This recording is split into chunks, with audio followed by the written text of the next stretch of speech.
हमारी नहीं है नैना किला राज।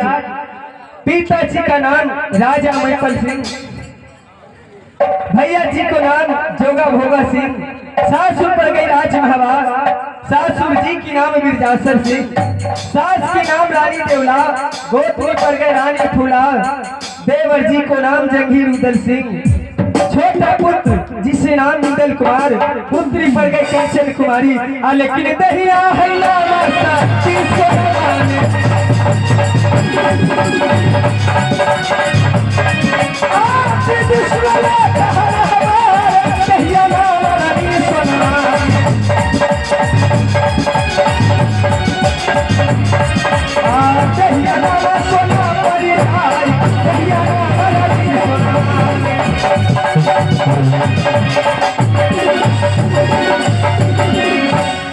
मैं इतने देर से अपने रंग महल में आवाज लगाती हूँ, परंतु ना देखती हूँ उसको घरवाली को, ना उसको मंत्री न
₹10 माल डाउन करिए।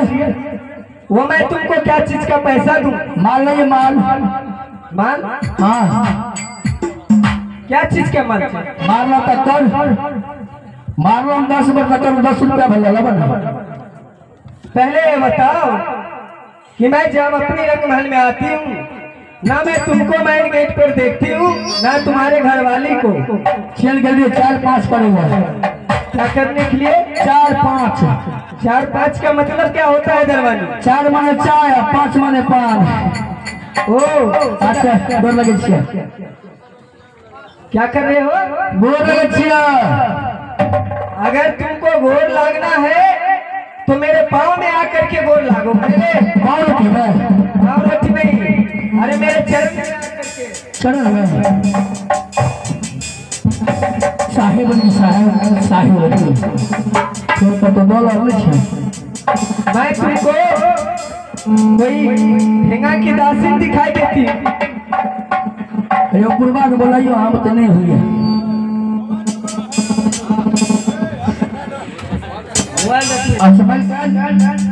गोर लगे छिया। आशीर्वाद है दरबारी। कपार तो दिल ठोके छो। क्यों?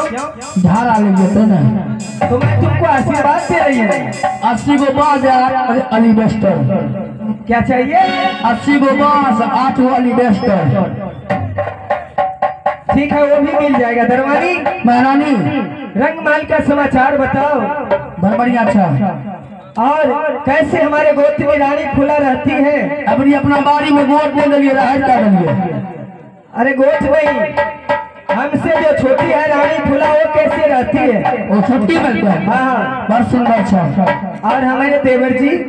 Driver, tempo driver. नहीं, अरे तुम्हारे बड़े महाराज का छोटा भाई जंगीर उदल से।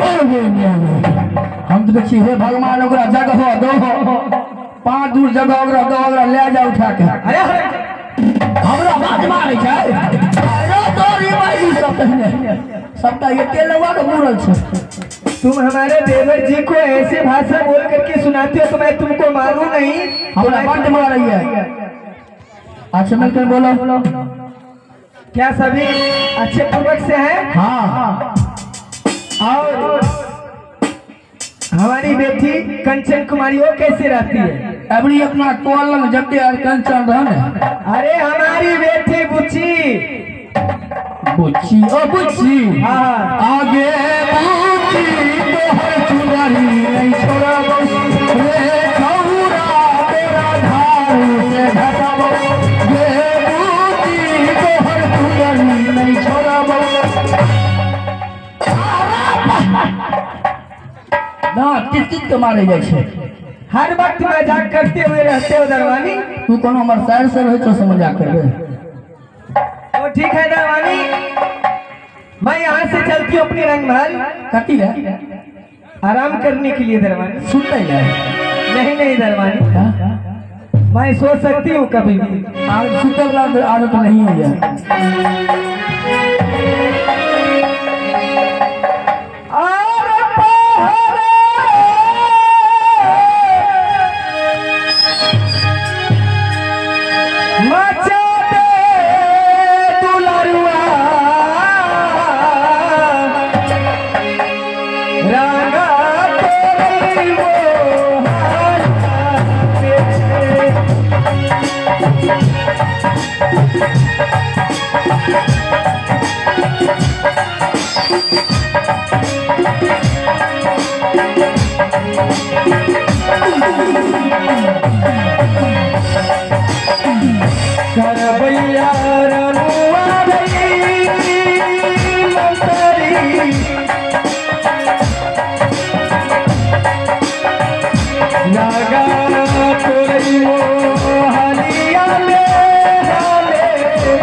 प्रथम सुमरा श्री गणेश को आप श्री गुरु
तो घर खिला पर गहराज पीर जरी रे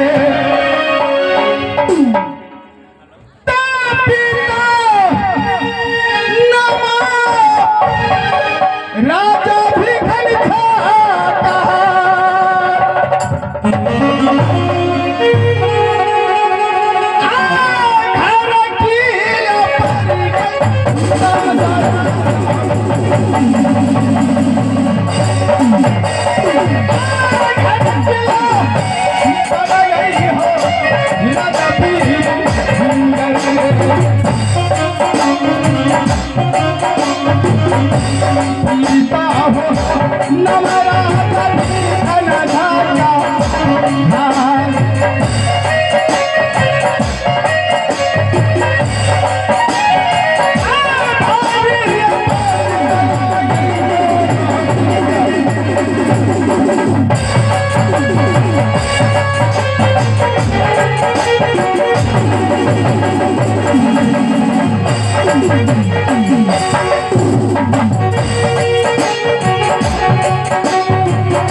भाई भैया लया पता